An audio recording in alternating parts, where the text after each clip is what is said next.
Designcast Podcast, the podcast for design and STEAM educators. Hello and welcome to Designcast, a podcast where I interview a wide range of excellent guests in design and STEAM education to get their unique perspectives. My name is Jason Reagan, and I use my 20 plus years of experience as a design educator to dig deep into complex issues. This podcast has one simple mission: to create a community of people around the world that are interested in design and STEAM education. Each episode, I chat with guests from all corners of the design world, from classroom teachers to authors and even to educational consultants. We discuss a wide range of topics that we feel are relevant today. I do want to ask you that if you're enjoying this podcast, please leave a review, rate, subscribe, share, or download from your favorite podcasting app. This helps the podcast get discovered by listeners that might not find it otherwise. Also, it helps me to continually define the direction of future guests and episodes. Feel free to drop by my website, www.jasonreagan.ga, to leave me a comment or to sign up to be considered as a future guest on future episodes. Also, don't forget to stop by Anchor and leave me a voice clip that could even end up in an upcoming show. Thanks for listening, so let's get to it.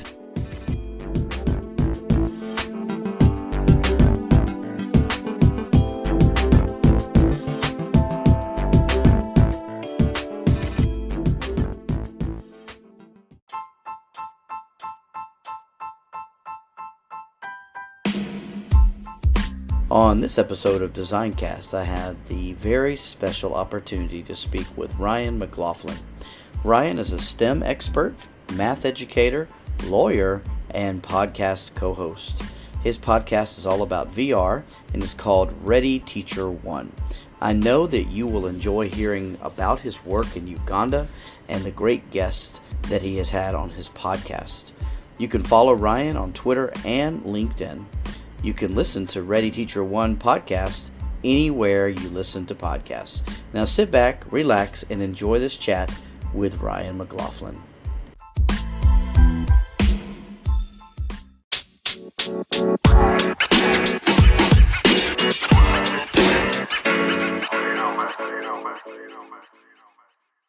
Welcome back to another episode of Designcast, and I am absolutely so pleased to have Ryan McLaughlin on with me today. Ryan, how are you today? I'm doing great, Jason. How about yourself? Hey, man, I'm making it. I really appreciate you accepting my invitation to chat. And so, Ryan, if you don't, it's so great to have you here. And so, if you don't mind, could you tell everyone a little bit about yourself and how you became an educator? How I became an educator? Wow. So I have been an educator since shortly after I graduated college, which was longer ago than I care to admit now. But I majored in math in college. To be perfectly honest with you, didn't really have any plans for that. But right after college, I got my very first teaching job and just felt called to it and fell in love with it. I was at a dropout prevention school for at-risk youth at first, which was all sorts of challenging and all sorts of, just taking things day by day, but loved connecting with the kids, loved helping people grow. That school actually got shut down due to budget cuts. And when that happened, I took a break and fulfilled my promise to my dad and went to law school. But after 3 years of law school, I knew it wasn't for me. My last year of law school, I actually had a teaching assistantship where I was teaching first year legal writing and realized that, I was supposed to be back in the classroom. And so I graduated law school, passed the bar exam, and went straight back to the classroom. And I've been there ever since. So currently I am with To Move Mountains, which is a nonprofit that is doing educational development in the Nuba Mountain region of Sudan, which is a very war-torn, very oppressed part of the Sudan that's been the victim of genocide. Hasn't gotten as much news coverage as Darfur, some of the other things going on in Sudan, but they are just excited as all get out about the future of education there. I've been developing curriculum with them, and I'm actually soon to start as a STEM learning expert for Sora Schools, which is a completely online project-based learning school. And so that's me. Awesome. Man, you've done a lot. I really appreciate that. And so when you were in the school system, what were you teaching when you were just in a regular school? Sure. So I have taught basically every level of math from 6th grade through 12th grade. So on down to, the 11 and 12-year-olds in sixth grade on up through AP Calculus, BC, and multivariable calculus. I've kind of taught every math topic there is to teach in those years. So math was your thing, huh? Along with law. It was, yeah, for sure. Kind of a weird combination, to be sure. I did get the chance to teach constitutional law to high school students one year, but that was a one-off thing. Oh man, I think they must have missed out by not having you do that longer. But hey, it is what it is, right? Appreciate you saying that. So with To Move Mountains, you said you've been developing curriculum. What kind of curriculum have you been developing with them?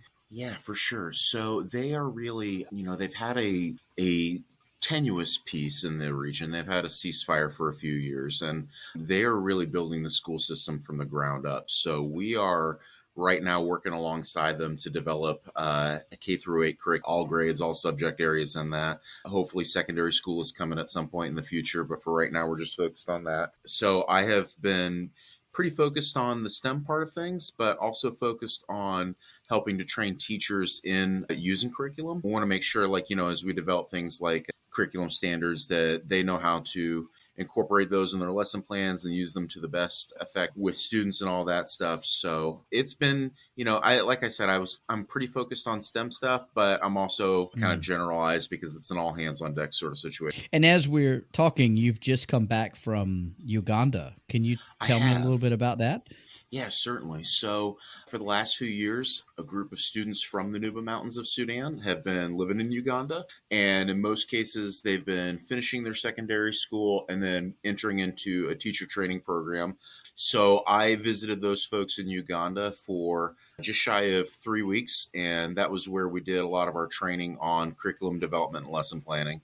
And I'm super excited for the future for them. Just a tremendously talented and intelligent group of people that I think are going to have a huge impact on their people in the long term. Wow. I mean, that's meaningful work, man. That you should be commended. Yeah. That's awesome, Ryan. I'm really so impressed to hear all about that. It's super cool. And, it makes folks listening, I'm sure, because, I have a lot of listeners from all over the world, but, I'm sure anyone would think, wow, that is just really cool work you're doing. So well done, man. Oh, thanks, man. I'm blessed to have had the opportunity to be a part of it. Don't know why I'm qualified, but they like me for some reason. So, oh man, I could tell why. So that's awesome. So Ryan, tell me this. So you said you're kind of transitioning you're stepping back a little bit from that to do work with an online provider. So can you tell me a little bit more about that? Sure. So Sora Schools is entirely online, and they're also project-based, which is super interesting. The founders, Wesley and Garrett, really just have a neat vision for how the school's going to go, and they've been around for just a couple of years now. But we've got kids from all over the country joining in. They're really forward-thinking in terms of things like the mastery transcript and project-based learning.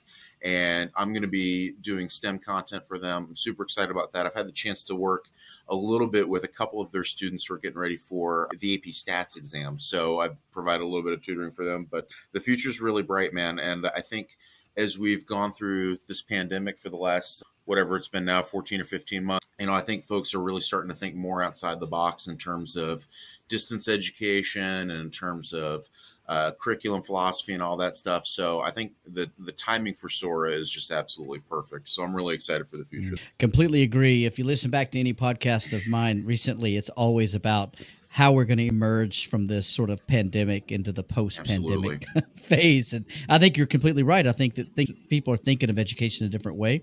And so let's hope that momentum does not fizzle, once things get back kind of normal, because I know parents are like, get my kids out of my house, and let them get back to school. So, but I would I really hope that a hybrid or an asynchronous model continues to work moving forward. But that sounds like some cool work you're going to be doing with this other organization. And so, Ryan, the main reason I asked you on, man, was because you have a podcast all about VR and AR. So can you tell me about the podcast? Yeah, certainly. So the podcast is called Ready Teacher One. It kind of riffed off of Ready Player One, the wonderful book and movie there about VR. I co-host it with my dear friend Adam Mangana. Adam and I were actually roommates together when we went to grad school. So we got our MEDs together at Vanderbilt. And, while we were there, Adam was an early believer in VR and its potential for education. And he would bring it up all the time in class. And to be honest with you, most of us would kind of just look at him and be like, man, that sounds really cool. It sounds really sci-fi, but I just don't know if that's going to impact education anytime soon. And, we were all kind of scratching our heads. And then one day he brought his Oculus Rift to class. I mean, this, I guess, either 2017 or 2018. So, the Oculus Rift was still really new. It hadn't been in consumers' hands for very long. And he brings this Oculus Rift to class and he shows us the I Am a Man application, which I don't know if you or your listeners are familiar with I Am a Man, but essentially you are put into the shoes of a black sanitation worker who's in Memphis for the assassination of Martin Luther King Jr. And to experience that event and to experience it through the eyes of someone less privileged than yourself as a white person was absolutely mind-blowing. And, I watched Adam put a classmate of ours who's a really battle-hardened history teacher, and to watch her take the headset off with tears streaming down her face after going through this experience. It was kind of this eye-opening moment where I think myself and everyone else sort of realized, oh my God, Adam's right. VR is about to change education forever. And part of it is that VR is making the sorts of experiential education that we've talked about in grad school, we've talked about in teacher training, all that good stuff. It's making it possible in ways that just haven't been possible before. So Adam and I kept talking about it after that afternoon. We eventually started the podcast. And as we've talked to folks really around the country and around the world, Ready Teacher One has given us this really exciting window to view all the ways in which education is about to change forever, we think, because of VR and because of AR. We really, truly believe that, teachers are in this business because they want what's best for students. And every teacher that I've ever seen put a headset on for the first time has walked away going, okay, this is what's best for students. This is about to change everything. So, we stole the name of the podcast from Ready Player One, but really, we think about, Ready Teacher One. We want teachers to be ready for all the exciting opportunities that are about to change the classroom forever. Mm-hmm.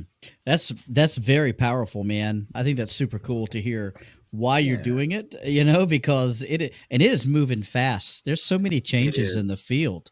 So what do you see as being some of the biggest changes that are happening right now? So I think that some of the biggest changes, first and foremost is accessibility. I think, even just a few years ago, a lot of this stuff price-wise was really out of reach for most educators, most schools. I think you're seeing a tremendous drop in price. And as that price continues to drop, I think you're going to see more and more schools kind of look into it and say like, okay, well, maybe this is something we can consider for us. I think over the next 18 or 24 months, that sort of thing is going to explode. The second big change we're seeing is content, right? I think at the very beginning of VR a few years ago, back when Oculus sort of revived everything, content was all gaming oriented, which is awesome. I love playing video games myself, love doing it with my kids. Most teachers aren't looking to add extra distractions to their classroom, right? But over the last few years, there's been just this huge resurgence of content centered around education. And we're seeing some really neat stuff being developed that way. And then I think the third thing is a couple of really neat applications around social VR have come out that are, going to allow more synchronous type of teaching. I actually had the chance to teach in the Engage platform, which is just a beautiful platform. It's being used by a company called Victory XR. They had me teach an SAT math class entirely in VR a couple of months. And so kind of the rise of social VR to allow synchronous teaching, I think is going to empower VR to be used as a tool for distance learning as well. Those are the three things that we're really excited about right now, the three trends that we're seeing. And like I said, I think we are maybe 18 months, maybe 24 months at the most from seeing VR just explode across education. And we want folks to be ready for it. It kind of reminds me of the way drones and 3D printers and laser cutters have made their presence in a lot of schools over the past 10 years. And it seems like that's the next kind of wave or phase in ed tech, I guess you could call it. That's super cool. I love all the different applications. I think they're limitless, it seems to me, especially with new video coming off of Mars and other stuff like Oh, that. I for mean, sure. can you imagine how that might actually Oh my affect? goodness. Well, to be honest, I actually don't have to imagine. So Chris Masden, who was a guest on the Ready Teacher One podcast, he is with Immersive VR Education, which is the company that makes that Engage platform I was talking about a second. Back when the Perseverance rover was landing on Mars, he actually hosted a launch watch party in VR.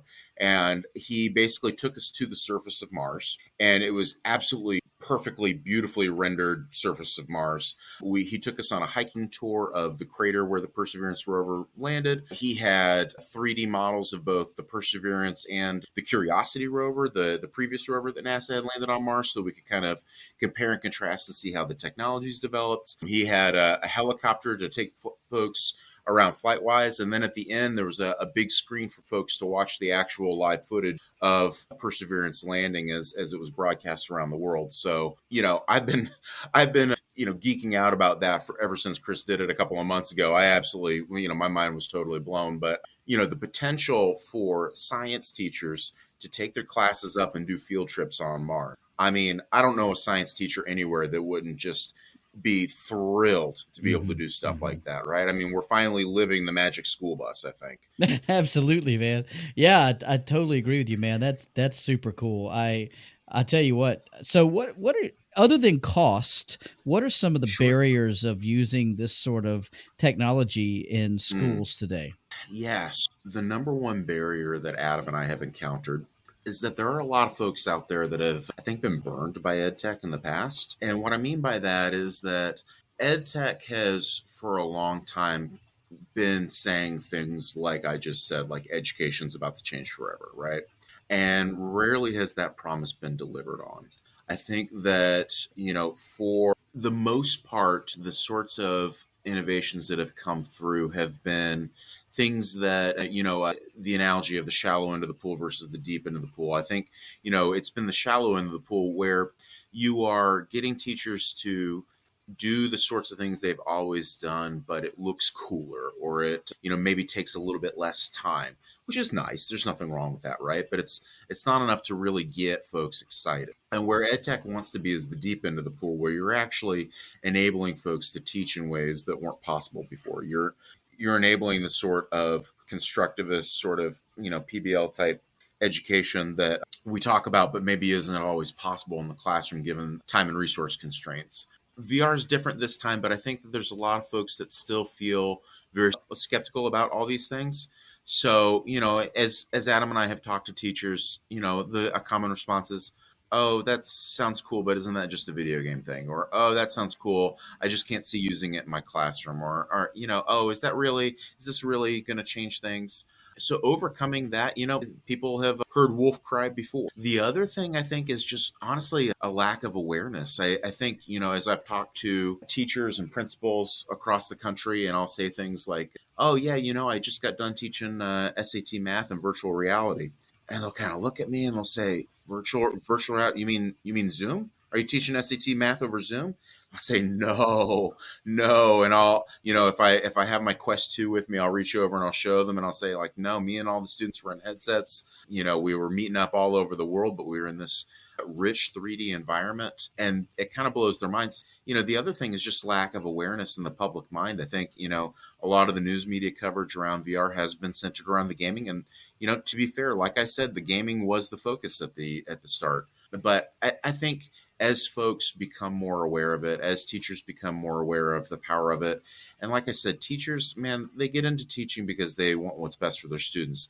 As they see this stuff and as they see the power for students, people are going to start to adopt the technology. Agreed, 100%, man. I've always taught design or tech ed or industrial arts. Nice. That's always, it's that there's a stigma that comes along with it. But what you're talking course, about yeah. too are these constant initiatives that schools try, right? The school Right. systems. And I can understand why people would be, once bitten, twice shy on these things. For because, sure, for sure. it's like, oh boy, more equipment, more training, more whatever. But you know what? That shouldn't stop you. This could be the thing. This could be that thing Absolutely. that's different. So, oh man, I'm excited. You've got me fired up, and I need to figure out more about what I can do with that. And I mean, how great is it to learn? I mean, what can we learn even from during the pandemic through VR, and how can we handle future pandemics? I mean, I tell you who's got a great handle on that stuff. Another one of our guests was Anurupa Gangli, who is the founder and CEO of a company called Prisms of Reality VR. And she's developing math content in VR. And her lesson that I think is still in beta on the Oculus store, she's got this incredible 3D VR lesson on exponential functions, traditional sort of algebra 2 kind of topic, but she uses not the pandemic, but a pandemic, right? Sort of an imaginary pandemic to sort of imagine the exponential growth of an infected population. Encourage everyone to check that out if you get the chance.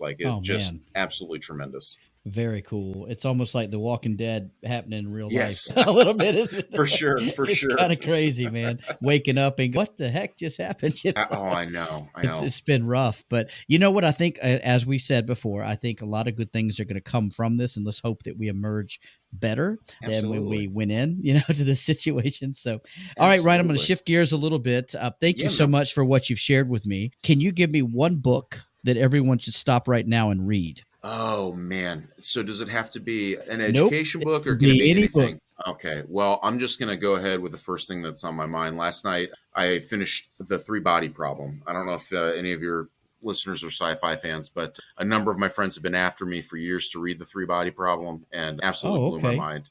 The author is, I'm sure I'm going to butcher his name, but it's Liu Cixin, who's out of China. Much beloved sci-fi author out of China. And man, that guy deserves to be talked about in the same breath as Asimov and Herbert and all the other greats of sci-fi. That novel just blew my mind. Awesome. I will put that in my good reads list that I have for all my guests. And that way people can check that out because that sounds super, super cool. And so thank you so much for that, Ryan. And so how can people listen to your podcast if they're interested in finding out more about it? Yeah, so we are on all the major podcasting platforms. If you're an Apple Podcast person, if you're a Spotify person, Google, we're on all the platforms. It's Ready Teacher One. And we would love to have you as a listener. Yeah, it's super cool. I've enjoyed listening to you guys lately, and I really appreciate you continuing to put out great content. If people want to get in touch with you, Ryan, what's the best way to do that? Sure. So I'm on LinkedIn, Ryan G. McLaughlin. I'm also on Twitter at Ryan G. MCL. And folks can always just send me an email as well. My email is rgmclauglin12@gmail.com. Happy to chat with anybody anytime. Thank you so much. I'm sure you'll have some folks reaching out to find out more about all these things you've been talking about. Yeah, absolutely. Ryan, this has been such a pleasure, man. I really, really appreciate you taking time to chat with me. I'm excited to continue to follow what you're doing with all these great organizations that you're working with. And you guys just continue to keep up the good work on the podcast, man. Oh, man. Thank you so much. It's been a pleasure chatting with you this morning.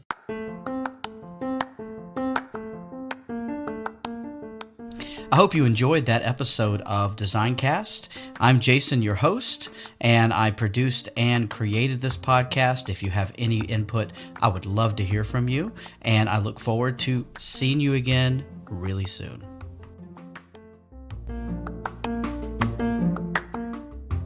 This podcast is a proud member of the Teach Better Podcast Network. Better today, better tomorrow, and the podcast to get you there. Explore more podcasts at www.teachbetterpodcastnetwork.com. We'll see you on the next episode.